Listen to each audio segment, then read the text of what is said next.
台湾话艺术水阁好，各种讲一站三国，含你做参考。解说，解文说理。好朋友，你讲三国老长呢？顶站你若听无着，这站继续听免碍叫，因为各种会讲，互伊有段有落，有头有尾。咱来讲东吴的孙权，本来是想讲小妹，讲要嫁刘备，讲假啦。谁知影讲刘备来煞甲我带真的啦？但即马孙权代志对象对周瑜、周都督出水咯。都督啊，都督，这个计策你想的呢？讲骗刘备来带阮小妹，人甲掠起来，因为伊甲咱借荆州、占荆州，甘愿你若唔醒，命就甲收治起来。结果即马吼，阮老母讲，阮小妹真正爱嫁伊，啊，阁有报无？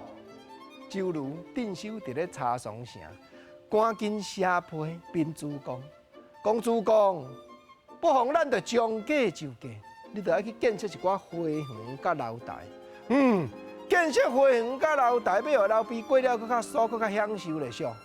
周瑜批信内底写甲明明，俗语咧讲，红旗好食，对倒起地。这句俗语意思就是讲红旗真软搁真甜，毋过地头你若无起起来，是无在条食。起地这句话有相同的意思，红旗起地这一项，另外一项就是讲你人对倒位发展，开始拼出名声，安尼游玩讲叫做起地。在周瑜咧想啦，红旗好食，对倒起地。刘备的江山对倒拍起来，咱知影讲刘备手下刀勇将，关公张飞赵子龙，盖世军师诸葛亮。毋过吼，人若无喋喋相处啦，代志早晚经过疏远了后，就会破局啦。哦，周瑜这种批意思啥款？孙权安那巧巧人，伊安尼一读就了解，就赶紧让刘备谈咱遮享受荣华富贵。较早伊即草桥啊出身的艰苦囡仔，绝对毋捌经验过咱即款生活。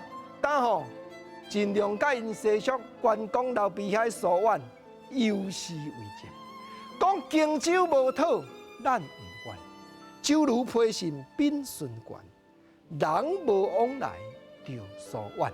英雄难过美人关，好朋友这个计策有影来有影熬呢。刘备会就安尼，袂记倒转去因西蜀下夜要，请听下回分享。